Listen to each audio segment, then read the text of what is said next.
This has been quite the start to my morning. I had a bug flying around and I was trying to kill it, and it was scaring me, so I was having to jump up from in front of the camera. And I just got it 2 minutes ago before the live started because I didn't know where he was hanging out, and he would all of a sudden fly out of nowhere. So, anyway, that just happened. So that's how we're starting this live. Good morning, everybody. This is going to be a packed live because I have a lot of updates to share.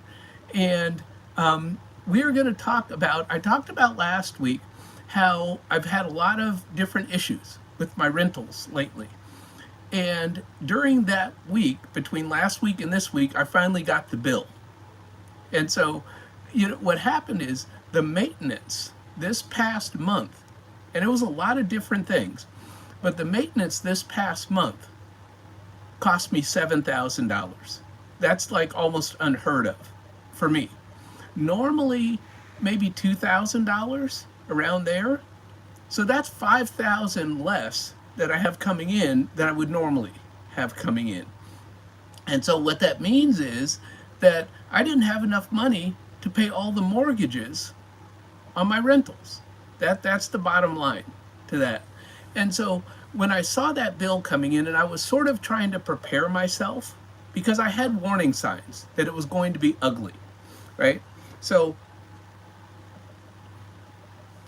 I was prepping myself for whatever came. And that's why I have this poll question. I am doing this without going into debt.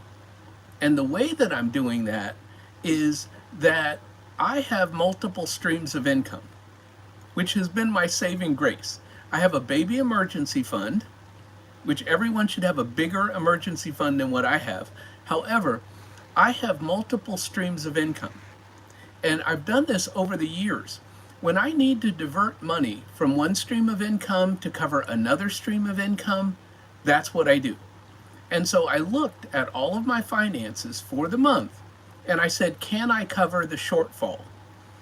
So while it was $7,000 in maintenance, my shortfall on my mortgages and insurance for my rentals was only $4,700, maybe $5,000. So all I had to do was come up with that $5,000 from other streams of income. So I looked at all my income and I looked at my minimum payments on all of my different consumer bills. And I said, okay, we first make these minimum payments, then how do we cover that $5,000 shortfall? Because the mortgages have to be paid. I can't go to the bank and say, oh, I had a bad month, so therefore I can't pay you this month. No. So I scraped together the $5,000 from my other streams of income and just said this will slow me down on my debt payoff journey that you all know I am on. Let me say good morning to a few people because I saw you guys coming in. Hi, Pause and Planola. I saw Julie from Happy on Monday was here. CL Fantasy, how are you? And Fairbricks, Wayne from Fairbricks Studio. He's just been a big supporter, and so thank you all for coming in because this really is going to be how do you have resilience when things don't go your way? And so I'm going to talk about that, but I'm also going to tell you guys the story of how, and I hinted at this the other day. I did a short that said, is this going to be my forever home? Well, we have an update on that, and so we're going to get into that in this live. So it's going to be a jam-packed live. Hi, Karen McDonald. Thank you for coming. And so Amaya is here. Thank you, Amaya. And I'm going to scroll back up in the chat real quick. I don't normally do this, but I want to make sure that I don't miss some folks that I may have missed coming in. Oh, Oki from Oki's Eden is here. See? And Christiana, I was just on her live earlier today. And Christiana, this live is going to be similar to your live in that I am making space now for the things that I want in my future. Christiana talked about that on her live earlier. And and Julie from Happy on Monday, thank you for being here. Um, yeah, this is going to be one of those good news, bad news kind of things. But I think more good news than bad news. Because I'm a grateful person. Even when things are not going well, I have faith that it will get better. In my past, I did not have faith that things would get better. I was just waiting for the next thing to go wrong. Today, I wait for the next thing to go right. And that's what this live is going to be about this morning. So I'm going to stick to my script. We're going to get right to it. And I'm going to go back down in the chat here because I was now backed up in the chat. So let's talk about this. You know, we had the rental disaster. We went through that. 1 second. See, I'm all the way in the wrong place in my script. This is the old guy on YouTube trying to do YouTube. But before I even get into this whole story, because we're going to get through this whole, my whole script of me telling you what's been happening over the past week. But I want to talk about the YouTube changing their watch hours, right, to get monetized next year, because everybody's talking about that on YouTube. And for me, it's funny because I want my YouTube AdSense to go to charity. And I think YouTube heard me say that I'll never have memberships. I don't want people's money. I want them to keep their money, invest their money, save their money. That's what I want all of my viewers to do. But I want AdSense money to go to the homeless. So I think YouTube changed those watch hours so that I can't get enough watch hours to make money from their advertisers to send to the homeless. So I took it personal. So that's my funny joke of the morning. So let's get right into this. So we talked about my $7,000 maintenance hit, right? And the question is, what am I doing about it? You know, I could take multiple streams of income and cover it this month, but what happens if it happens again? See, if somebody can't pay their rent and they're calling you for a loan to help them pay their rent, what are they going to do next month? Are they going to call you again? So I am looking for permanent solutions for my future. And that's what we're going to talk about this morning. And so an update on the fire, the house that caught fire, which is part of all of this, you know, whole thing. So you say, this guy had a super high maintenance this month. People moved out. I had to fix up units to get them ready to rent again. Just a whole number of all things happening all at one time. And then one of my rentals caught on fire. So on top of all these different things that all happened at the same time, they were okay if they happened over a stretch of time. That would be normal. But all in a few months was overwhelming at first. Until I realized that all of this was setting me up to have a better life in the future. If all of these things hadn't happened, I would not have gone into my retirement accounts to look for where I could pull money from retirement and then realize I don't have to pull money from retirement.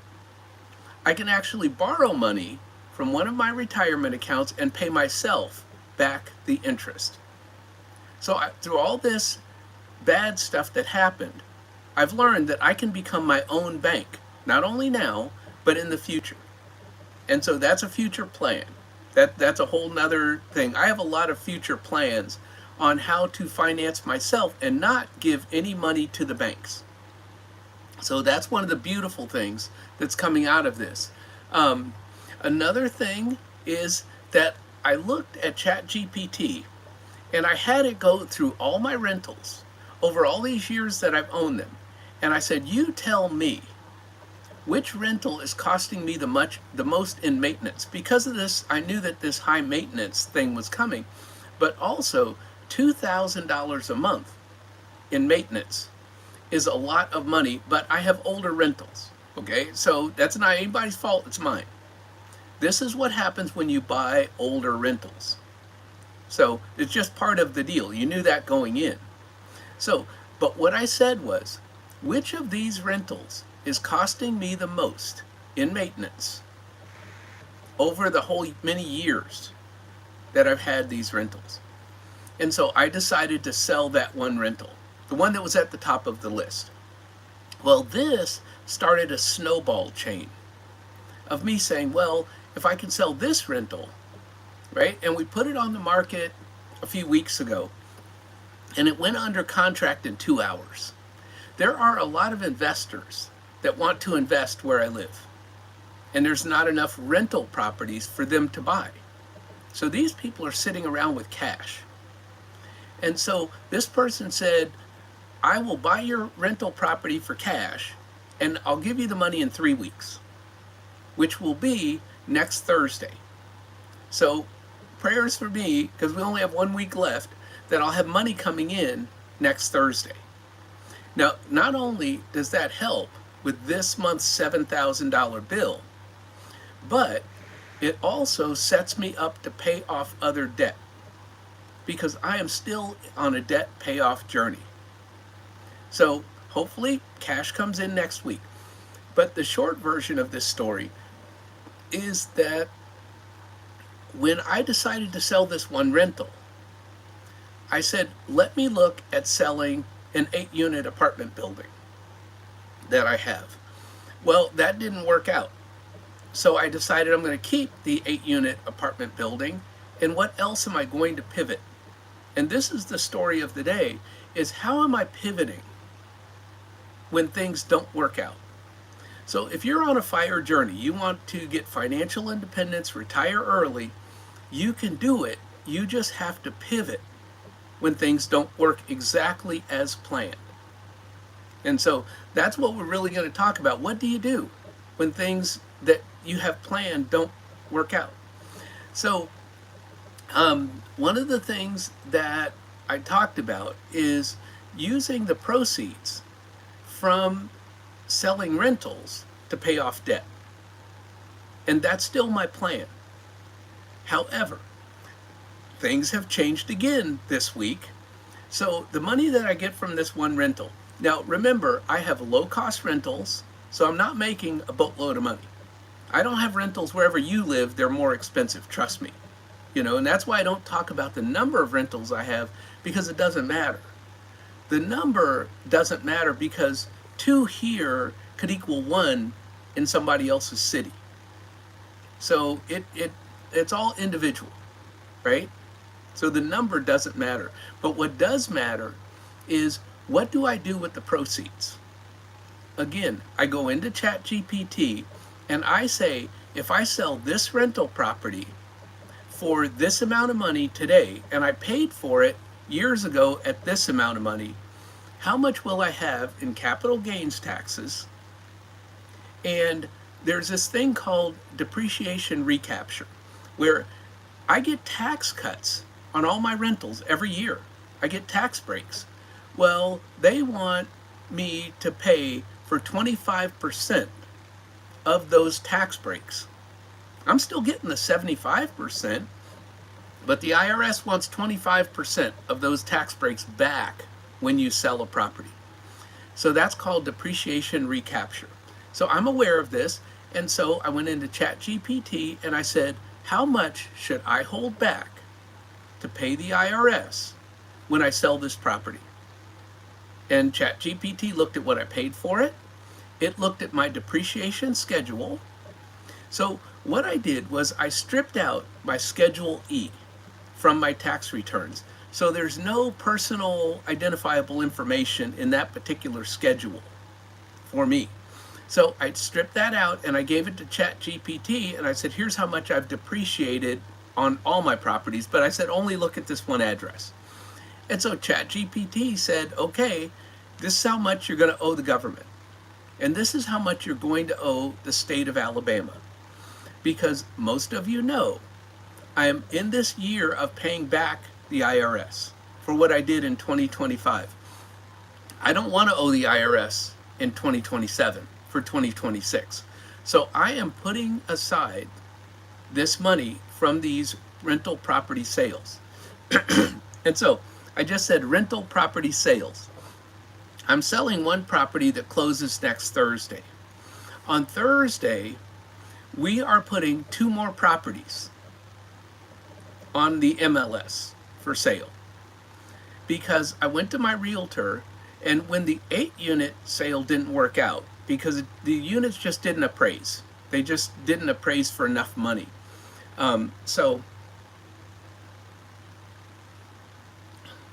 let me check the chat here because I want to try to remember where I am to get back. Okay, so I was talking about the 8-unit property didn't appraise, so I'm pivoting and deciding what else on that list that ChatGPT had of the properties that cost me the most amount of money in maintenance. Right? That's what I'm first looking to do, is lower my monthly maintenance expenses. So I'm keeping the good properties that don't cost me money, and I'm jettisoning the bad properties that are costing me the most money. That's the general idea here. But I'm going into the chat because I'm seeing people chat. Oh, Dr. Sev is here. Hi, Dr. Sev. I have not seen you on YouTube. You usually do podcasts. I will just have to go look for you today because I just haven't been getting notified by YouTube. Dr. Sev talks money. See, I'm a doctor, she's a doctor, everybody's a doctor. So, and then there's this other doctor that I've just seen lately, Dr. Lena. And she does these lives at night where she's just going. I mean, she's like a ball of energy. She is. And so Christiana is saying that strategy is more important than numbers. And for me, strategy is more important than numbers because I have a strategy going forward, which is one, get rid of the rentals that are costing me the most money. Now, I say that, but I'm going to try to caveat that with some good news. So they're costing me the most money over these years that I've owned them. However, they have gone up in value. So even though I'm not going to make a lot of money compared to relatively where you all live, okay, it's a very tiny amount of profit off of each of these sales, that money is going to pay down my debt. And I hinted that, and I'm going to have to tell you guys this whole long story. So everybody sit back. We'll get into this in a minute. But I hinted a few days ago, I put out a short where I was driving up this long driveway. And I said, is this my future forever home? And so we're going to get into that in just a minute because there are updates on that. And my point is all of these strategies go together. Me finally selling rental properties, which I said I'm never ever going to sell any of my rental properties. I'll just fight through the pain and 10 years from now have all this income from all these rental properties. Well, I'm realizing that sometimes you have to sell some rental properties. And what someone called it, they called it trimming the herd. And I didn't want to do it. I fought it, didn't want to do it. Well, now I'm doing it, and it's really going to benefit me.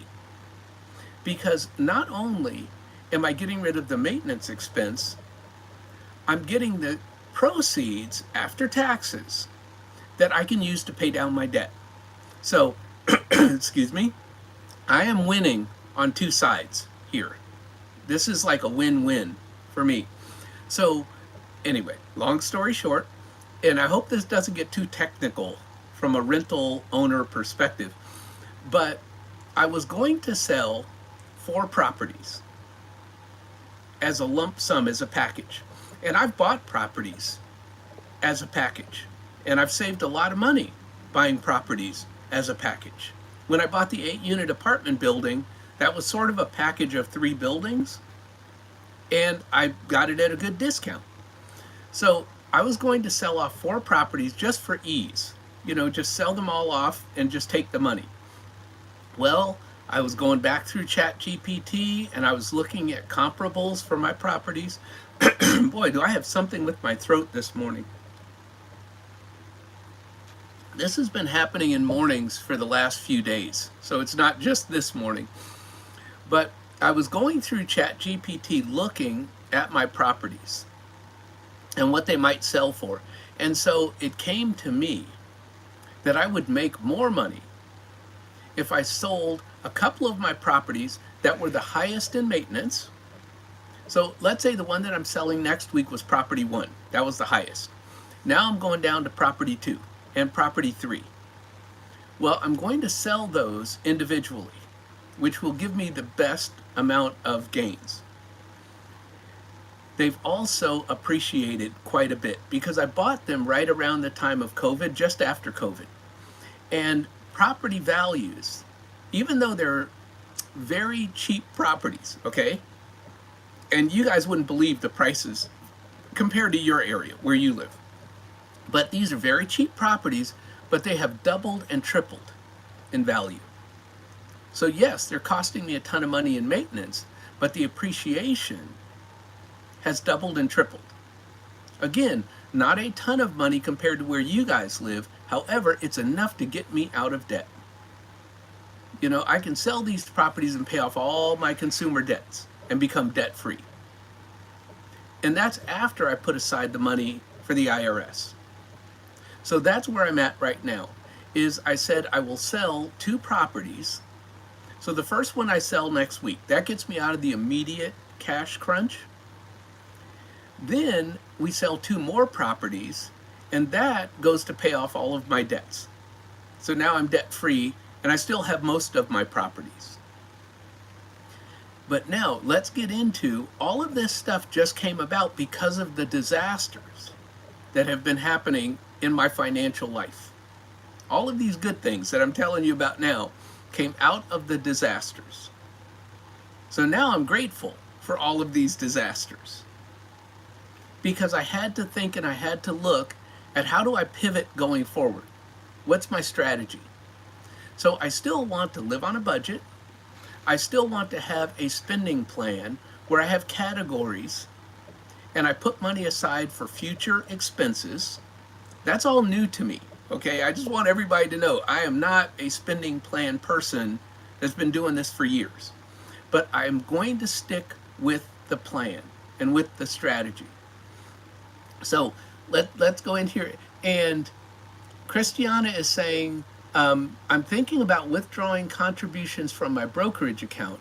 I don't think there are taxes and penalties as long as I only withdraw my contributions. Well, Christiana, that possibly is true if it's a Roth. Now, with a Roth, you are allowed to withdraw. Now, there are rules around that, right? You have to have it open 5 years, that kind of thing. But you are allowed to draw out what you put into the Roth, not the gains. You're allowed to draw out what you put in case of an emergency.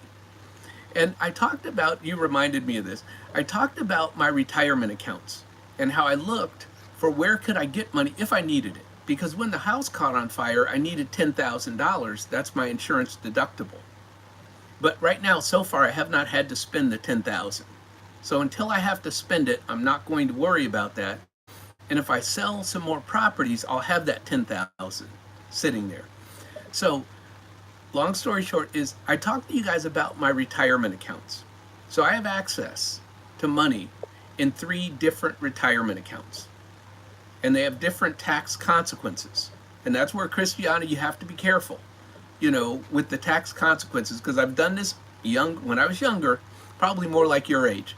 I did things that had bad tax consequences. And I knew they were going to be bad, and I just did them anyway. But I also have a health savings account, and I didn't talk about that as part of my retirement accounts. So I really have 4 buckets that I could pull money from, which I was not even thinking about until all of these disasters happened. Then I started scrambling, saying if I needed a bunch of money, where would I get it from? Well, now selling the rental properties means I'll never have to touch any of those. See, so all my retirement accounts stay intact. My health savings account stays intact. My health savings account, because I have receipts from the past few years that I've had it, I could pull money out 100% tax-free. I got a tax deduction when I put the money in, so it's quadruple tax advantaged. So that is a perfect account, but it's invested and I want it to keep growing. And I have it invested in very aggressive growth ETFs. So I want that money to keep growing because, for example, I'm going to the dentist next week. I don't have dental coverage, so I pay cash at the dentist. I save that receipt, and later in life, I can redeem that receipt tax-free. So that's my HSA. So I've got 3 retirement accounts and an HSA. And I'm selling rental properties. So I am not in a dire financial situation, but I thought I was. When all this stuff was happening, and over the last few months, I have been doom and gloom, and what am I going to do, and how am I going to pay the banks this money for these rentals? Well, when you pay off a rental, that reduces your loan at the bank. So what that does is it reduces your monthly payment. See, so I am doing a number of different things by selling a rental. Let's say, and I'm going to tell you guys a little short story here. It's not that I have every rental with a separate bank loan. Okay, I have 3 rentals in one bank loan. I have 5 rentals in one bank loan. So when I pay off a rental, the bank gets whatever I owed them on that particular part of the loan. So let's say it's 3 properties and it's 1/3 of the loan. Well, 1/3 of the loan goes away, 1/3 of my payment goes down. So this is a future strategy of not only getting cash now that I need, but also lowering my expenses on the properties and lowering my monthly payments to the bank.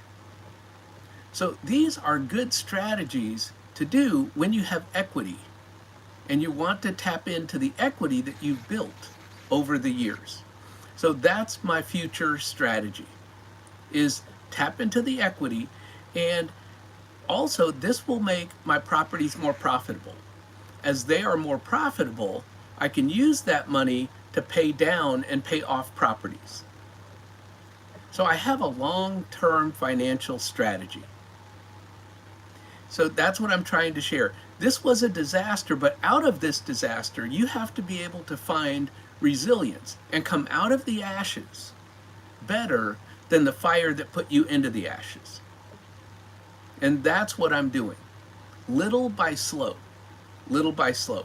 So that's the good news, right? Yes, it's a $7,000 hit, and even if the property doesn't sell, because I have to tell you, it closes next Thursday, you can't rely on that.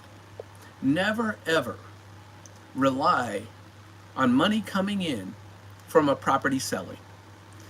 Or never rely on being able to buy a property until you're at the closing table and money is going across the closing table. It's not a done deal. Yes, somebody promised to pay me cash next week for my rental. And yes, we are past all the places where they could back out. And my realtor says they put down $1,000 earnest money deposit, and I get that $1,000 if they back out at this point. But I don't ever rely on money that is not in my hands. And I also never rely on money from another person. I only rely on myself. So my paychecks that are coming in this month have to cover that $7,000 shortfall, and really only $5,000. So I have to scrape together from my paychecks, from teaching. I put my whole Social Security check in towards the bank. So Social Security went to help that $5,000. My paychecks from teaching income is going to cover that $5,000. But I am not sitting here saying, oh, well, next week I'll be in just great shape and I could sit back and trust then and believe. No, never ever do that. Until the check comes in the bank at the closing table, that's not your money. That's not your money. So if I get money next week, I'll be in great shape. If I don't get money next week, I'm still going to pay my rental property mortgages. And I'll just sell the property to someone else if this deal falls through. And maybe I'll get money next month. Who knows? So that's my story about the $7,000 disaster. And the beauty of what happens when things don't go your way, don't fold. Look for ways to dig your way out of it. And also, I'm looking at what I've learned from a lot of you out there who have good savings accounts and prudent reserves and all of that. I want to be like you. I'm just not right this minute. I'm trying to get there. I'm trying to be like Julie at Happy on Monday and have years worth of my expenses sitting, in a high yield account or in CDs where they're making money. However, for example, when I sell this property next week, part of that money goes into my prudent reserve. We don't spend it all. And when I sell the next property, part of that money goes into my prudent reserve. Part of it goes in there for IRS taxes. Part of it goes in there in case of emergencies, so that I never ever have to borrow money from a bank again in the future. I'm sort of done paying interest to banks. I'm just done. And so, but anyway, I want to thank all of you because a lot of you are doing life financially a lot better than I am. I sort of go by the seat of my pants, and I'm very blessed that I have always been able to get by. I've never missed a payment, never been late on a payment, none of that. Which somewhat leads into the story that I'm going to tell you now. Because we are at the halfway point and I want to get to the good news. And that was good news that I'm starting to sell rental properties.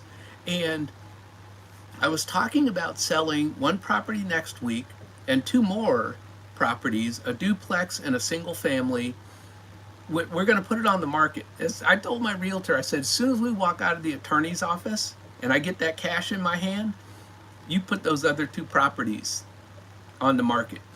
And my realtor is going there today to actually look at them and see their actual condition, so she can give me the actual price that we're going to sell them for. Now, this is the last thing I'm going to tell you about the rental properties is when I put my properties up for sale, I am not trying to squeeze out every last penny I can squeeze out. I am selling them as is. I am selling them at a price that is priced to sell. See, a lot of people sell real estate, their primary residence or their rental properties, and they're like, hey, I need to squeeze every dime, or I want to squeeze every dime out of the buyer. So I'm asking top dollar, and I'm not giving any concessions or any of that. That's not me. That's not how I operate. Because my properties have appreciated so much, I'm going to make money no matter what they sell for. And right now, I just want to get rid of these anchors that are weighing me down. I am not trying to squeeze every penny out of the buyer. So what my realtor did was she priced this first property to sell, and I told her, I said, I do not want this property sitting on the shelf for 6 months, right? Because if any of you are realtors, I'm going to apologize in advance of my next statement. Realtors, and it's just me, it's my own belief, nothing bad about realtors. When they get your listing, right, they want it, one, for the highest price possible because that increases their commission. But two, they can care less if it sits on their shelf for 6 months. When I sold my house in Maryland to move here to Alabama, the realtor said, well, if you put $50,000 into upgrading this house, we could get another $50,000 back in the purchase price. And I said, no, I am not putting $50,000 in here so that you can get a higher commission. I said, this is for sale as is, and I want it gone in 30 days. See, I could have put a bunch of money into it, which would have taken months. Then we put it on the market and it sits for months. No, I needed to move to Alabama in 30 days. And we got that house sold in 30 days. And the same way with my rental properties. So the next two that I sell, I told her, same thing we did with this first one, price it to sell.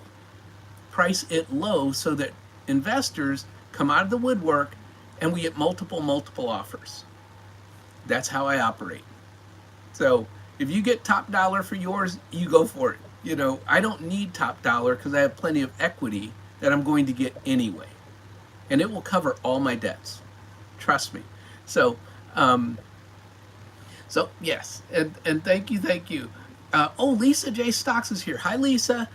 I'm looking at the chat somehow, but Lisa, I'm switching from some good news about selling rental properties and using that money to pay down debt and pay off debt that I have.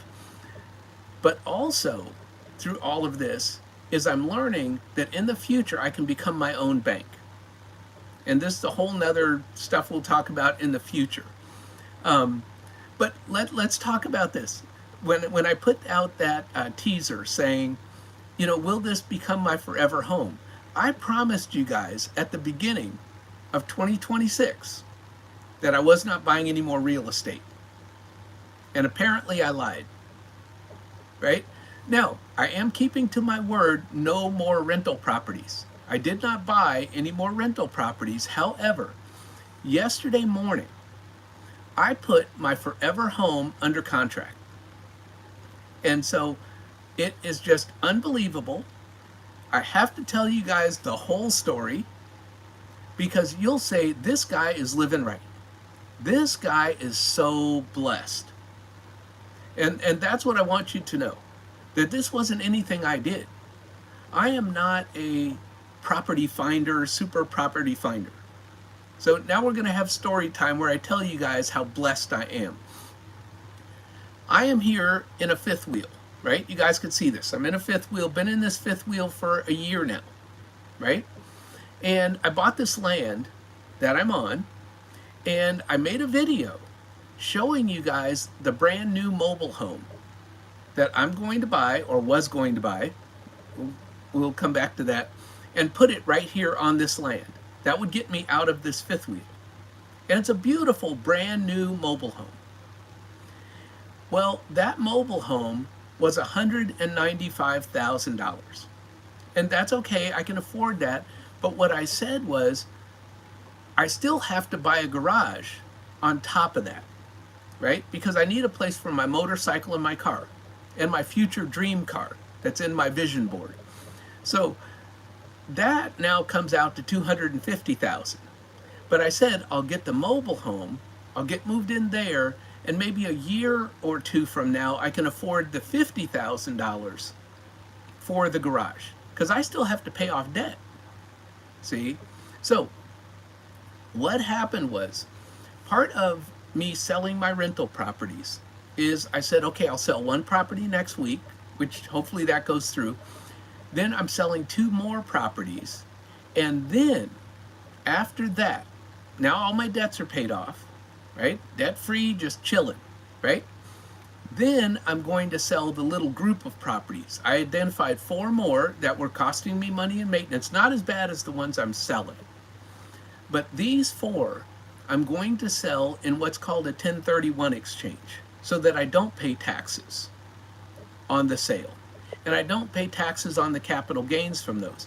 So I'm going to take those 4 properties, and you don't take the cash, you don't take the profit in your hands, it stays with the third party. Then you go out and you buy more rental properties, and you use that money from these to buy more, and then you don't pay the government any taxes. You don't pay until you sell those future properties. So I am looking all around the internet the other day, right? I think it was about a week ago. So I'm looking around like on Zillow or Redfin or something for properties that I could buy in this 1031 exchange in my town. I'm looking for other nicer rental properties. And because in a 1031 exchange, you only have a limited time to identify properties and to close on those properties. And people get stuck because they didn't look for properties in advance.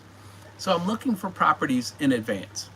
So I'm looking around, and I'm looking in my neighborhood here. I'm out in the country, and I'm looking down here in the south side of town, and I see a little 2-bedroom, 2-bath house for $195,000.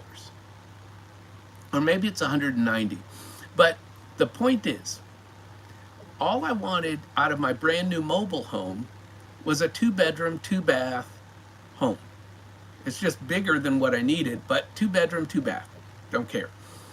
Well, I saw right here I mean 4 minutes from me, a little 2 bedroom, 2 bath house, right? And it had a pond. And I was like, wow. So I call up my realtor, and it's the same price as my mobile home. So I say, why would I buy the mobile home if I can get this house that's already ready and I could just move into it in 30 days? And then I don't have to get the mobile home, which is going to take 4 months. Once I come up with the money for the down payment. So I'm still at least 4 months out, even if I had the money today. Well, I go with my realtor to look at this little 2 bedroom, 2 bath house with a pond. And we're walking around. Now, the property is in a flood zone, which is not a big deal. There are lots of properties here where I live that are in flood zones. You just have extra insurance that you pay. So we're in this. We're looking at this little property, and I leave there, and okay, I'm going on about my day. Well, my realtor calls me. Oh, there were fish in the pond. My realtor and I walked over to the pond. There were little fish swimming around, which I love. I've always dreamed of having a place with a pond where I could go fishing on my own land. Because as you all know, I used to fish for food to survive.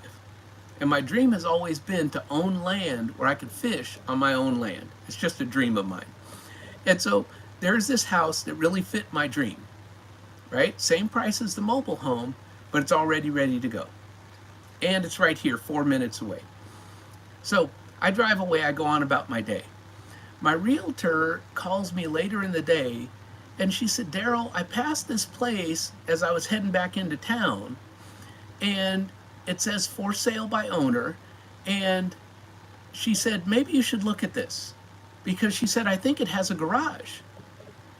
And I've driven by this for sale by owner sign for months and months and months and months. I don't know how long this guy has been trying to sell this thing, but the signs are down near the road, right? And I'm just flying down the road heading to town. Well, right next to the signs is this dilapidated old trailer, mobile home, right? Maybe 1970s, single wide, right? Just sitting there next to the road. And I'm thinking, I'm not buying that single wide old trailer thing sitting next to the road. So I'm just flying by, not even looking at for sale by owner. That evening that we went to look at this other thing, and that my realtor told me, hey, I think that it's a house up a hill up there. So I have a little bit of time. It's 5 o'clock in the evening. It's still light out. I say, I'll just drive by and just look and see what this for sale by owner thing is. And I get over there, and there's a gate at the road. And that's where the sign is. It's on the gate, and there's another one out by the road next to this dilapidated trailer. So I look through the gate and up the hill, and there is this double wide mobile home at the top of the hill and a 2-car garage. And I'm like, whoa. So it's basically the same size as the brand new mobile home I would buy, but it also has a 2-car garage. And it's up this beautiful hill, so it's totally isolated by itself. No neighbors around. And so I call the phone number that's posted on the gate. And the guy says, I'll be there in 10 minutes. So he comes, he shows me this place. I told him I'll take it. Right then and there, that evening, he and I are standing there, and he says, Daryl, there are 2 other people ahead of you who've already looked at this and said that they want this mobile home and property, right? Now, let's back up a little bit. Where I'm at right now with my 5th wheel is I'm on 1.5 acres, at most 2 acres, right? That is 4.6 acres. So it's a lot more land. I'm a lot farther away from the road, so I won't hear anything when I'm in the house. And it has a 2-car garage. So it's already ready for my motorcycle, my cars, everything. So I told him, I said, I'll take it. He said, nope, there's 2 people ahead of you. They're just trying to get the money. I said, money?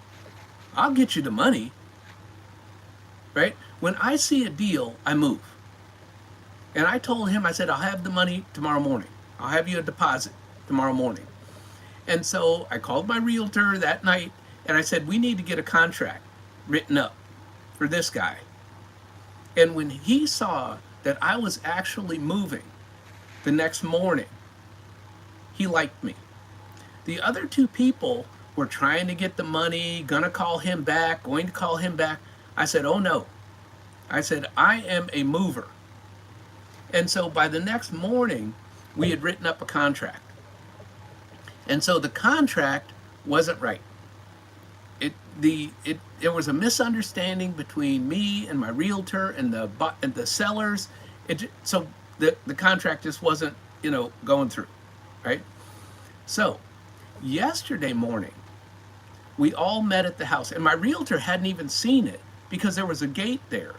See, so my realtor, I, and the sellers all went up there yesterday morning, and we actually toured the house and toured the land, and I saw all kinds of things I didn't see when he took me up there. All I saw was a 2-car garage, and I said, my motorcycle has a home. I'll take it, right? I didn't see anything else. Didn't see the house, nothing. Well, come to find out, this is an older double wide. It's older, it's dated, it's much bigger than anything I'd ever need, right? But I'm going to get it remodeled over time. See, and we have people here because a lot of people live in manufactured homes down here.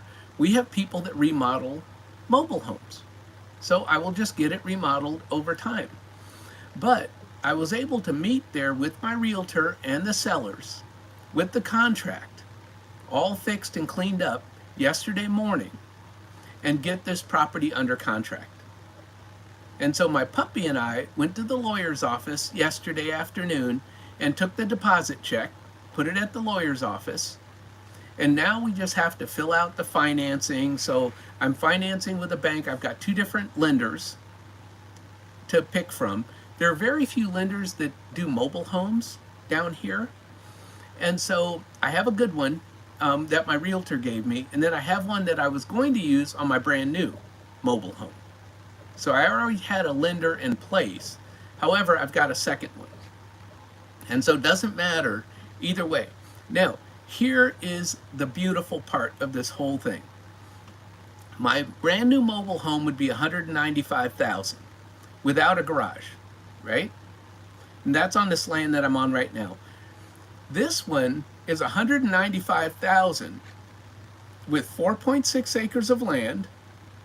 It has a 2-car garage already, so I can be done in 30 days, have my garage, my motorcycle, my car, everything in 30 days.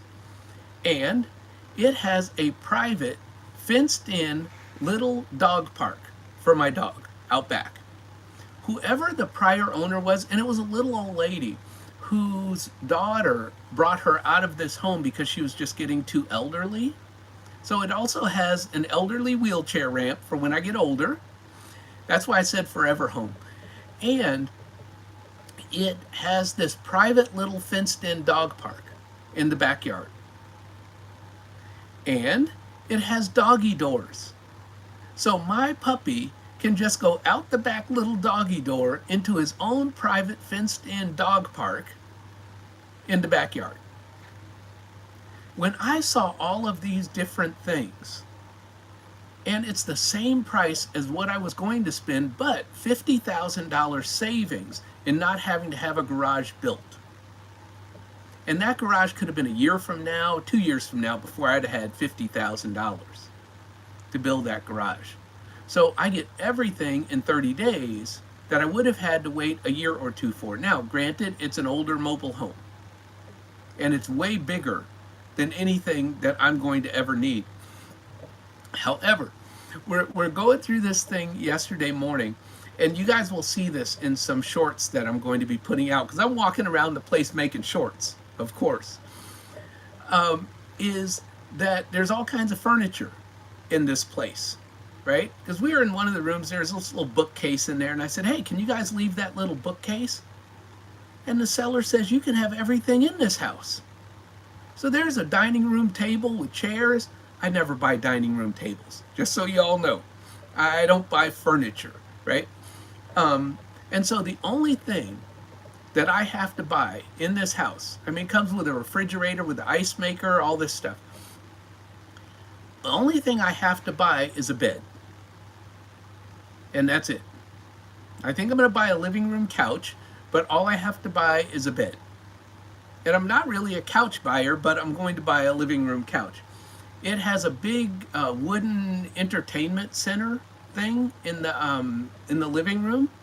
So all I have to do is take my little TV from here, stick it in there, done. The thing is move-in ready. It's move-in ready.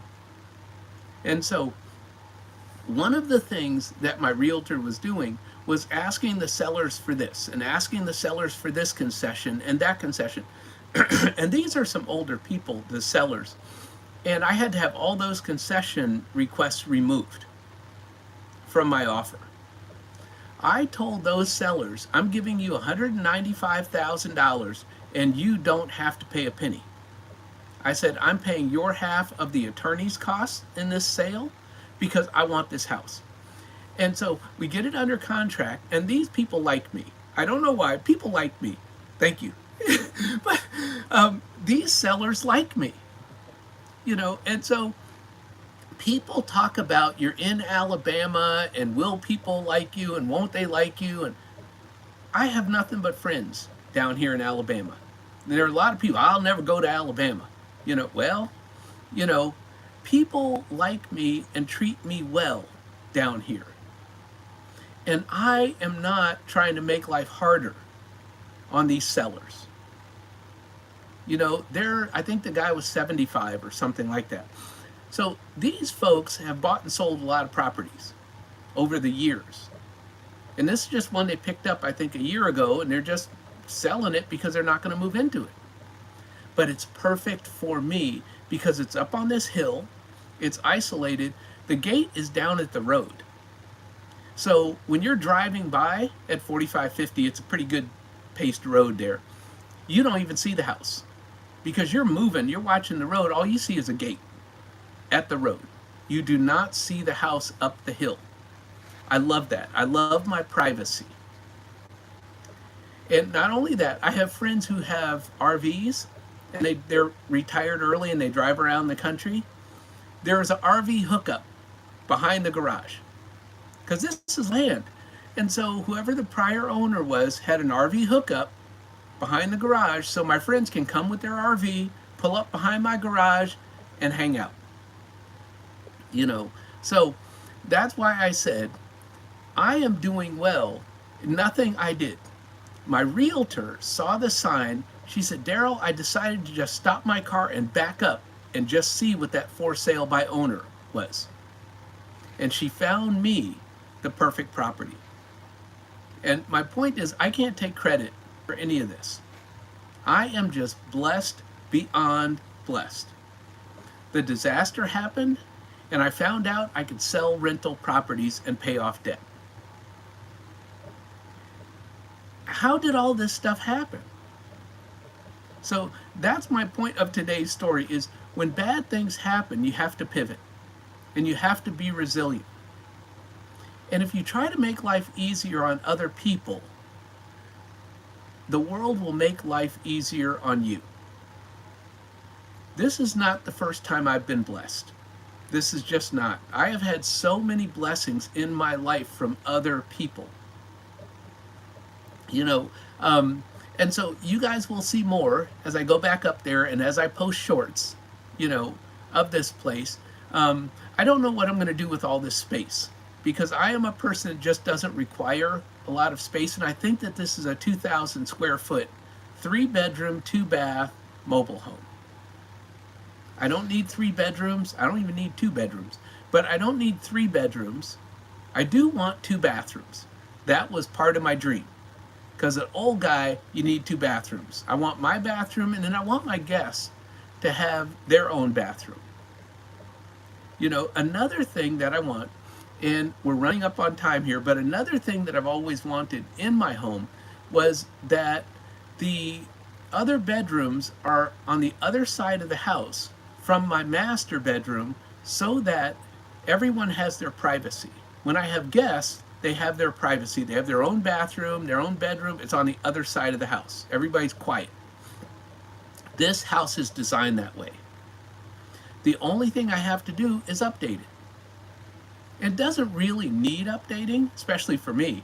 However, I am thinking that when I'm 70, I'm going to want a little nicer house, a little nicer shower, a little nicer sink. I've never wanted that in my life, ever. However, I'm starting to say, hey, let's enjoy retirement. You know, if I'm going to start having nice things in life by the time I'm 70, why not my home? Why not my home? Never been a thought before, but it is now. So I believe that I have found my forever home because it's super isolated. Now, I can just zip right down to the road. It's closer to town than where I am now. So I'm closer to Walmart. And so, you know, there's all kinds of benefits to this piece of land. I just have to get financing. And so one of the two lenders is telling me they can give me 30-year financing, which the other lender is talking 20-year financing. So it'll be a lot easier for me to use part of my Social Security check. And this is why I took Social Security at the beginning of the year, is I thought I was getting a mobile home here on this land, and I thought Social Security will pay for my mobile home. Well, that loan fell through, and I didn't get the mobile home at that time, so I said I'll get it later. Well, apparently I was never supposed to have that brand new mobile home. See, I never know what the universe has in store for me in my future. I just know that things will work out in my future. It's just a belief that I have. Because based on the past evidence of things working out and things going my way. Yes, life is tough. Yes, things go wrong. But I have a belief that I'm being cared for. And that, you know, that footprints in the sand thing, where, you know, sometimes there's only one set of footprints. And the person says, why is there only one set of footprints when my life was the worst?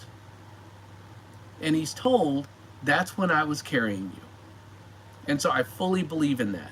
I believe in karma. I believe that if you treat people right, you'll get treated right. So my goal is not necessarily to get monetized. My goal is to help all of my friends get monetized. It's just not about me. And so that's why I support so many channels and I play so many playlists, because it's just not about me. You know, I'm blessed. Trust me, I am blessed. It's time for me to bless others. You know, and Tiff says that at the end of her channel, in her videos, she says, go out and bless other people. And that's why I want to try to bless the homeless. So we are getting close to my time, and I'm going to stop the poll. I never remembered to do that. This is like the second time in my entire live life that I've remembered to stop the poll and show you guys the results. But we're going to do this. Maybe I'll get better at this whole stopping the poll thing in the future. Everybody pray for me that I get better at stopping the poll, because I'm just an old guy on YouTube. Okay, we can see the poll results. If an unexpected $7,000 rental expense hit you today, could you cover it without going into debt? 71% said, yes, I have reserves. And I want to be like the 71%. My life is good. It's not as good as you guys who have done it right. You guys have done life right. You've done your finances correctly. I'm fixing my finances, and I will do them correctly going forward. But my goal here was do not debt. No more do I debt. We don't. And that's just my bottom line. You know, I don't care how bad things get, do not debt. So, and then 29% say I'd have to borrow. Well, that's me. I was going for retirement accounts. I was like, hey, where can I get money? But in the future, I want to have that money in reserves. I want to be more like you guys who have done it right. And so I watch you guys and I imitate you guys. And my life gets better. So that's what I'm going to keep doing. I'm going to keep imitating my friends here on YouTube who are doing life right. And they're doing their finances right. Just because my past was bad does not mean my future can't be better. And that's why I always say, this is what I'm going to sign off with, never let your past determine your future. So everybody stick around as I go through this 30 days of trying to buy my forever home, of which I'm going to have a cookout. I've never had a cookout. I'm going to have people over to my house for a cookout because there's this huge, beautiful lawn where you could barbecue and have picnic tables. It's just a beautiful piece of land. And so I am actually going to have people at my house. Never done before. My life is changing so much. So everybody stick around for that. I want to say thank you all for being here and going through my whole story time of, bad times, good times, bad times, good times. Overall, I'm blessed, no matter what happens in my life. So thank you all, and I will see you all next Friday with maybe an update on how we're doing with me trying to get financing and trying to get a bank to look at all of my, craziness in my life and saying, okay, we'll give this guy a loan.